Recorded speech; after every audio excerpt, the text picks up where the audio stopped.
Good day everyone. Poverty is our country's one of the biggest problems. It's like a disease without a cure. It increases pretty much every year. It's just an unpleasant sightseeing. Children begging for food, doesn't have proper nutrition that they need. Not being able to go to school or even sleep in the sidewalks without any blanket or pillow. I think we individuals really need to have a better understanding and think of the consequences that we might, especially if it's about building a family. And of course, for the government to have a better plan for their people. They must serve the people and not serve themselves. That make other people lives better and not for themselves, because it is their responsibility. For me, there will be no poverty if there are no corruption. COVID-19 pandemic had a big impact in our country. From the poor to the indigents, during this period, social assistance systems are overburdened, putting a pressure to the people who are vulnerable in the first place. As a result, the Philippine government, in a collaboration with the commercial and voluntary sector, is assisting people in overcoming their difficulties. Also, because of pandemic, a lot of people become unemployed and start having a problem when it comes to financial and result of hunger. Both government and citizens should also take an action. People should be aware of the challenges that exist due to poverty. Well, some of the families start being generous and helping other people by contributing, providing jobs, and offering other type of assistance to those who are in needed. The government activities and responses to the pandemic should likewise to be more transparent. Poverty is the root cause of most problems in society. Hunger, illness, and death are the primary outcomes of poverty. We can easily see them around us. Poverty puts people away from their fundamental necessities. Due to poverty, children are unable to get their proper education and healthy life. They also become malnourished. Poverty is also a strong reason for increasing the crime rate. Poor people do not get the desired education. The lack of knowledge makes them jobless. They become forced to wander for their livelihood. The need for money forces them to earn it by the wrong means. This is the definite effect of poverty.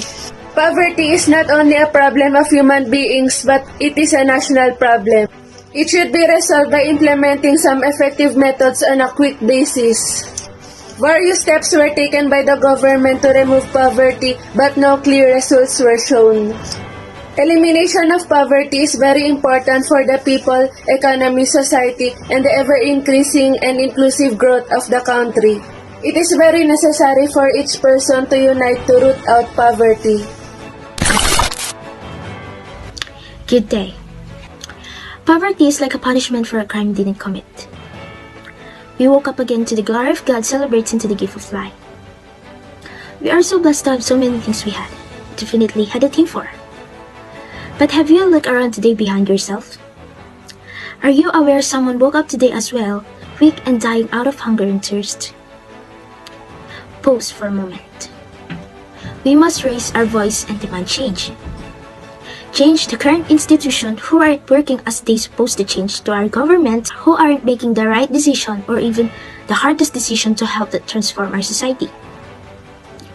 But most importantly, we must change our attitude first.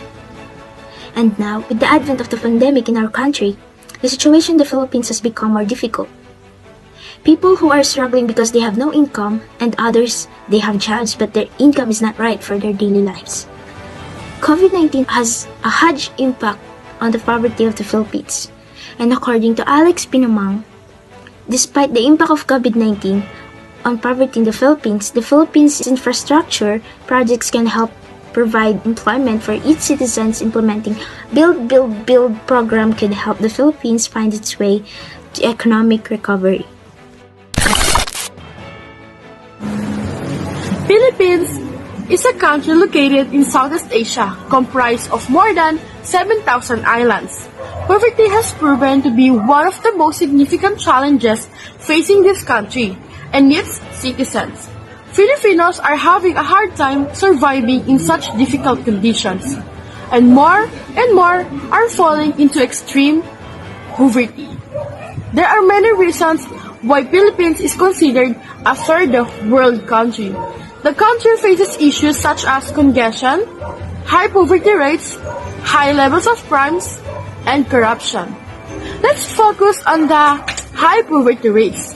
Data indicates that 16.6% of the population of the Philippines, or about 17.6 million people, live under the poverty.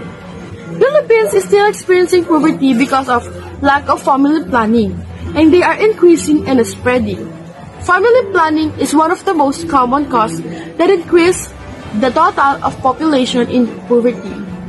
The main causes of poverty in the country include the following: low to moderate economic growth for the past 40 years, low growth elasticity of poverty reduction, recurrent shocks and exposure to risk such as economic crises,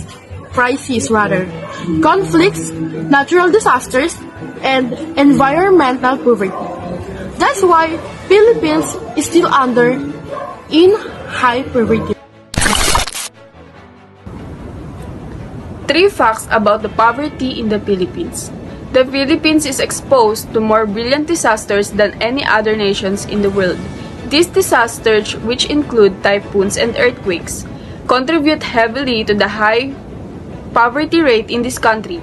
Other causes of poverty in the Philippines include low job creation, low job economic growth, and high levels of population growth. Number 2 is those who reside in rural areas have a much higher chances of experiencing poverty, with nearly 1/3 of those under the poverty line working as a farmer. Third one is Filipino households struggle with food insecurities, and 2 in every 10 children under the age of 5 are underweight. The high rates of natural disasters and large numbers of Filipinos living in rural areas contribute to this hunger problem and make food inaccessible for many in the Philippines. Poverty progress in the Philippines. While the Philippines still struggles with extreme poverty, especially in rural areas, progress is being made to combat the issue that this country is facing. These 3 facts about poverty in the Philippines illuminate both the strides and are being made and the further steps that must be taken to improve the lives of a Filipino struggling with poverty and hunger.